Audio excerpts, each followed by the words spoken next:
What if I told you that right now, at this very moment, your blood sugar could be silently damaging your heart, your brain, and your kidneys, and you'd have absolutely no idea?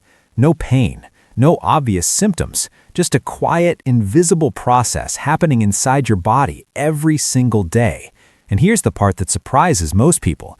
This doesn't just affect people with diabetes. It affects millions of Americans over 40 who think they're perfectly fine.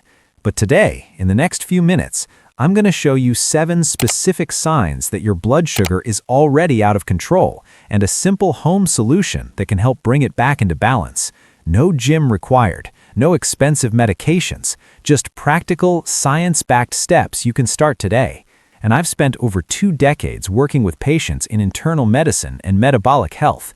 I've sat across from thousands of men and women, many of them in their 40s, 50s, and 60s, who came in for a routine checkup and left with a diagnosis that completely changed their lives. And what I kept noticing again and again was that the warning signs were there long before the diagnosis. They just didn't know what to look for. That's exactly why I created this video, because the earlier you catch this, the easier it is to fix. Now here's the first thing I want you to understand. Most people think blood sugar problems only matter if you're diabetic or if you love sugar, and that's one of the most dangerous misconceptions I see in my practice. The truth is, your blood sugar is influenced by almost everything: your sleep, your stress levels, your inflammation, your hormones, even the order in which you eat your food. And after 40, your body becomes far less efficient at managing blood sugar on its own. Your cells start to develop something called insulin resistance, where the hormone that's supposed to carry glucose into your cells for energy starts losing its effectiveness. Glucose builds up in your bloodstream instead. And when that happens chronically, even mildly, the damage starts accumulating in your arteries, your nerves, your organs, silently, over years. Here's the hopeful part, though. Blood sugar dysregulation is one of the most reversible conditions in metabolic health. Your body wants to get back into balance. It's designed for it. And once you know what you're actually dealing with and you give your body the right tools, the turnaround can happen faster than most people expect. I've seen patients transform their labs in 90 days just by making a handful of consistent daily changes. So let's start by going through these 7 signs, and be honest with yourself as we go through each one, because the more of these that apply to you, the more important today's video becomes. Sign number 1, you feel tired after eating. Not just a little drowsy, I mean a wave of fatigue that hits you 30 to 60 minutes after a meal, especially a meal with bread, rice, pasta, or anything sweet. Most people chalk this up to getting older or just having a big lunch, but here's what's actually happening inside your body. When you eat refined carbohydrates or sugary foods, your blood sugar spikes rapidly. Your pancreas then floods your system with insulin to bring it back down. But if your cells are insulin resistant, that insulin has to work overtime, and the overcorrection causes your blood sugar to drop sharply right after the spike. That crash is what you feel as fatigue. It's your body screaming that something is off with your glucose regulation. And here's the thing, the more often this cycle repeats, the more damage it does to your mitochondria, the tiny energy-producing structures in every single cell of your body. When your mitochondria are stressed, you feel exhausted, not just after meals, but all the time. Sign number 2, you wake up in the middle of the night, usually between 2 and 4 in the morning, and you can't get back to sleep. This one surprises people. They blame stress or the need to use the bathroom, but one of the most overlooked causes of nighttime waking is a blood sugar crash during sleep. When your blood sugar drops too low overnight, your body releases cortisol and adrenaline, stress hormones, to bring it back up, and those hormones wake you up. If this sounds familiar, and it's happening several times a week, your blood sugar regulation may be far more compromised than you realize. Poor sleep then makes insulin resistance worse the very next day. It's a brutal cycle that feeds itself. Sign number 3, you have cravings that feel almost uncontrollable, especially for sweet or starchy foods in the afternoon or evening. This isn't a willpower problem. I want you to hear that clearly. When your blood sugar is dysregulated, your brain literally sends out distress signals demanding fast fuel. Your hunger hormones, particularly ghrelin, surge, and your body overrides your best intentions because it genuinely believes it's in an energy crisis. The more you give in to those cravings, the more you reinforce the blood sugar spike crash cycle, and the worse those cravings become over time. It's not weakness, it's biology, but it's biology you can change. Sign number 4. Your vision goes slightly blurry at certain points in the day, especially after eating or in the late afternoon. The lens of your eye is extremely sensitive to changes in blood sugar. When glucose levels rise, the lens absorbs fluid and actually changes shape slightly, which temporarily distorts your focus. Most people dismiss this as eye strain or needing a new glasses prescription, but if it's happening consistently, particularly after meals, it's worth paying close attention to. Chronically elevated blood sugar also damages the tiny blood vessels behind your eye over time, which is one of the leading causes of vision loss in people over 60. Sign number 5. Your feet or hands tingle, feel numb, or occasionally have a burning sensation. This is peripheral neuropathy beginning to develop, and it is one of the clearest early warning signs of blood sugar damage to the nervous system. The nerves that run to your extremities are long and delicate, and elevated blood glucose literally inflames and degrades them over time. Many of my patients describe it as pins and needles that seem to come and go, or a strange warmth in the soles of their feet at night. If you're experiencing this, please do not ignore it. Nerve damage, unlike many other kinds of metabolic damage, can be slow to reverse once it progresses past a certain point. Sign number 6. You're gaining weight around your midsection despite not eating significantly more than you used to. This is your body storing the excess glucose it can't process as visceral fat, the deep abdominal fat that wraps around your organs. And this isn't just a cosmetic issue. Visceral fat is metabolically active. It produces inflammatory chemicals that make insulin resistance even worse, create hormonal imbalances, and increase cardiovascular risk. A waistline over 35 inches for women or over 40 inches for men is a clinical indicator that visceral fat accumulation may already be affecting your metabolic health. Your body isn't broken. It's responding logically to a problem that can absolutely be addressed. Sign number 7. You feel mentally foggy, forgetful, or like your thinking just isn't as sharp as it used to be. Some people describe it as a word coming to the tip of their tongue and disappearing. Others feel like they're thinking through cotton. What you may not know is that your brain is the single largest consumer of glucose in your entire body. When blood sugar regulation is off, your brain doesn't get a steady, reliable fuel supply. It either gets too much, which creates inflammation, or crashes too low, which impairs concentration and memory. Researchers are now calling Alzheimer's disease type 3 diabetes because of how deeply connected chronic blood sugar dysregulation is to cognitive decline. That's not meant to frighten you. That's meant to show you how serious and how important getting this under control truly is. Now, if you recognized yourself in even 2 or 3 of those signs, stay with me, because what comes next is the part that actually changes things. Let's talk about the solution. And I want to walk you through this in a way that's practical, realistic, and actually fits into the life of someone over 40 who doesn't have hours to spend at the gym or hundreds of dollars to throw at supplements. The first thing you need to do is stabilize your blood sugar at breakfast. And I mean this quite literally. The breakfast you eat sets your blood sugar tone for the entire rest of the day. The single biggest mistake I see patients make is starting the day with cereals, toast, juice, bagels, or flavored coffee drinks. All of those spike your blood sugar before 9 in the morning and set off that spike crash cycle that will follow you through lunch, dinner, and even into your sleep. Instead, I want you to build breakfast around protein and healthy fat first. Eggs, Greek yogurt with no added sugar, a handful of nuts, or even a simple avocado with 2 hard-boiled eggs. The goal is to slow the release of any glucose into your bloodstream so that your insulin response stays calm and controlled.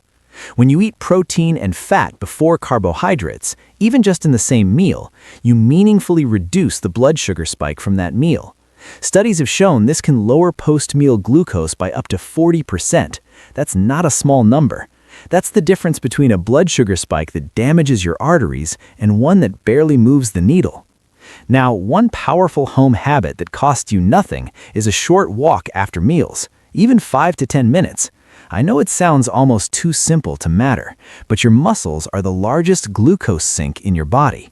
When you move your muscles within 30 minutes of eating, they absorb glucose directly from your bloodstream without needing insulin to do it. It's one of the fastest natural ways to blunt a post-meal blood sugar spike. This is something you can start today. Walk to the end of the street and back. Walk around your living room. It doesn't need to be vigorous, it just needs to happen. Now, for people who want to go a step further, and especially those of you who have 2 or more of the signs I described earlier, I do want to mention a tool that a lot of my patients have found genuinely helpful, a continuous glucose monitor, sometimes called a CGM. Now, you used to need a prescription to get one of these, but there are now options available over the counter, the Stelo by Dexcom and the Libre Sense being the most accessible. These are small sensors you wear on the back of your arm that track your blood sugar in real time throughout the day and night.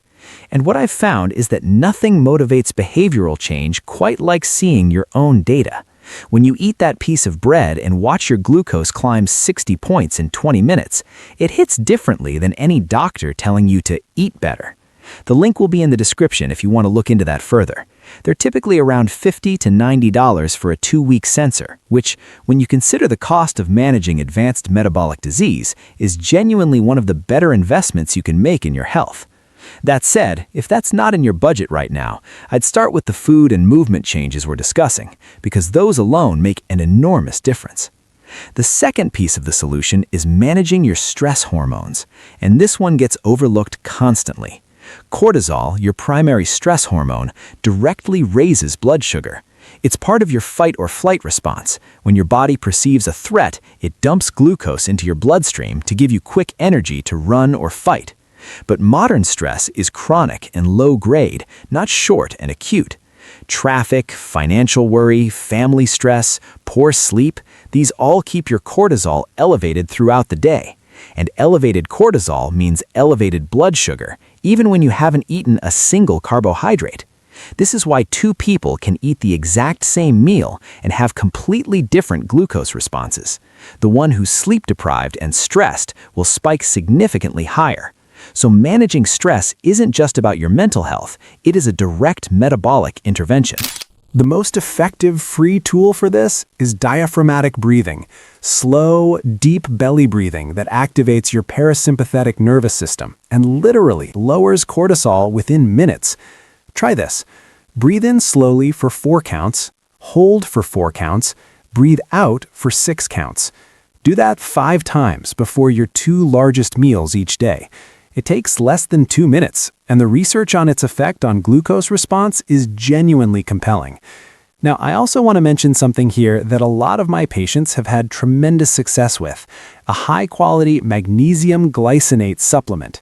Magnesium is involved in over 300 enzymatic reactions in the body, and it plays a direct role in insulin sensitivity and cortisol regulation. The problem is that roughly 70% of Americans over 40 are deficient in magnesium, partly because of depleted soil, partly because stress burns through magnesium reserves rapidly. You can get magnesium from dark leafy greens, pumpkin seeds, and dark chocolate. Genuinely, those foods should be in your diet regularly, but the form of magnesium matters a great deal. Magnesium oxide, which is what most cheap supplements use, is poorly absorbed. Magnesium glycinate is chelated to the amino acid glycine, which means it absorbs efficiently and also supports sleep and calmness. I've linked a quality option in the description below. Look for a brand that offers at least 300 milligrams per serving and has been third-party tested, typically around $20 to $30 for a month's supply. And taken about 30 minutes before bed, it can noticeably improve both your sleep quality and your fasting blood sugar by morning. The third piece is fiber, specifically soluble fiber, and the timing of it. Soluble fiber forms a gel-like substance in your digestive tract that literally slows the absorption of glucose into your bloodstream. It's like putting a speed bump between what you eat and your bloodstream. Foods like oats, flaxseed, psyllium husk, beans, apples, and chia seeds are all excellent sources.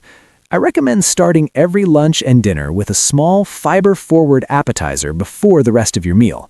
A few slices of apple, a small salad with olive oil and apple cider vinegar, or a spoonful of ground flaxseed in a glass of water.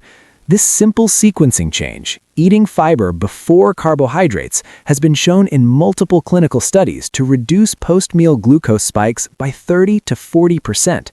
And here's what I want you to understand about why this matters so deeply. Every single glucose spike triggers a burst of oxidative stress and inflammation in your arterial walls. Over years, that chronic inflammation is what builds plaque, stiffens arteries, and raises your risk of heart attack and stroke.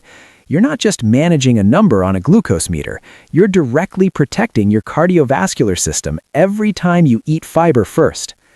Now, for those of you who want to take the fiber piece a step further, and particularly those dealing with persistent cravings or the post-meal energy crashes, I want to mention psyllium husk specifically, because it's one of the most cost-effective and well-researched tools for blood sugar management available. You can buy it in bulk at almost any grocery or health food store for around $8 to $12 for a large container. 1 teaspoon stirred into a full glass of water, taken 15 minutes before your 2 main meals. That's it. If the texture bothers you, psyllium husk capsules are available as well, typically around $15 to $20 for a month's supply. I'd recommend looking for an organic, unflavored variety with no added sugars or artificial sweeteners. Start with a half teaspoon and work up to a full teaspoon over 2 weeks, because adding fiber too quickly can cause some temporary bloating as your gut microbiome adjusts. But within 2 to 3 weeks, most people notice meaningfully reduced cravings, more stable energy, and better digestion overall. The fourth piece, and this one is arguably the most underrated of all, is sleep. Not just quantity of sleep, but quality of sleep and sleep timing. Research from the University of Chicago showed that just 4 nights of sleep restriction, sleeping 6 hours instead of 8, reduced insulin sensitivity by 30% in 4 days. That's how powerful sleep is as a metabolic lever. And after 60, the architecture of your sleep changes naturally. You spend less time in the deep restorative stages of sleep, where cellular repair and glucose metabolism are most active. So prioritizing sleep isn't a luxury, it's a clinical necessity if you want to manage your blood sugar.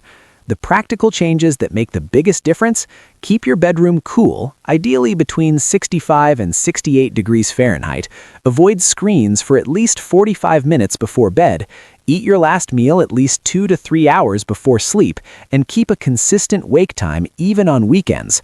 That last one is particularly important because your circadian rhythm directly governs cortisol and insulin secretion. Disrupting it, even on weekends, creates what researchers call social jet lag, and it measurably impairs your glucose metabolism the following day. Now, I mentioned the magnesium glycinate earlier for cortisol and sleep. I want to add one more thing to your nighttime routine that can have a significant impact on your fasting morning blood sugar, and that's a tablespoon of apple cider vinegar diluted in a large glass of water before bed. Yes, this is an old home remedy, but the science behind it is legitimate. Apple cider vinegar contains acetic acid, which inhibits certain enzymes involved in starch digestion and reduces the glycemic response in your liver overnight. Multiple peer-reviewed studies have shown it can lower fasting blood sugar by 4 to 6% in people with insulin resistance when taken consistently before bed. Always dilute it. Undiluted vinegar can damage tooth enamel and irritate the esophagus. And if you have any history of acid reflux or gastroparesis, check with your own physician first before adding this. Now, let's talk about what happens when you actually start doing these things consistently. Picture this. It's 6 weeks from now. You wake up in the morning and you've slept through the night. Actually slept through, without that 3 a.m. cortisol jolt. You get up, and instead of that groggy, foggy heaviness you've come to accept is just part of getting older, you feel clear, alert. Your joints don't feel stiff for the first 2 hours of your day. You sit down for breakfast, and you're not already craving sugar or carbohydrates because your blood sugar is stable. You eat your protein and fiber, you take that 10-minute walk afterward, and your energy stays even and steady until lunch. No crash, no desperate reach for the coffee or the cookie. At 3 p.m., that wall of fatigue you used to hit every single afternoon, it barely shows up. Your thinking is sharper. You remember things more easily.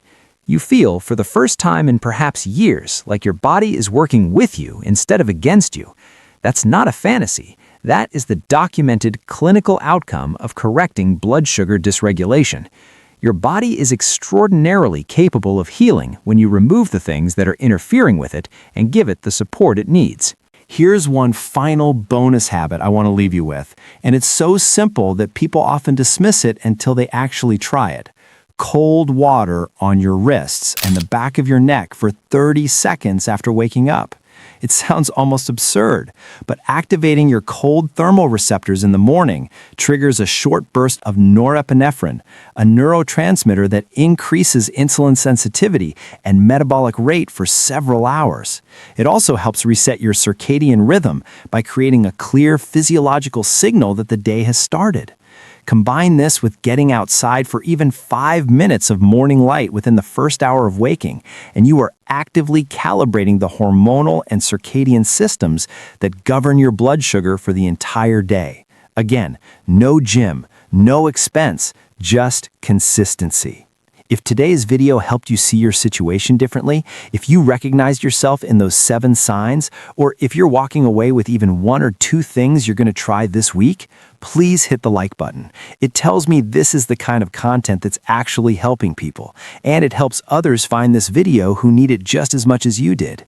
Subscribe if you haven't already, because every week I'm covering topics exactly like this, the real, practical, science-backed information that your health depends on, but that no one is making time to explain clearly. And if you have a spouse, a sibling, a parent, or a friend over 40 who's been tired, foggy, or struggling with their weight, please share this with them. It might be the most important thing you do for them this year. Take care of yourself. I'll see you in the next one.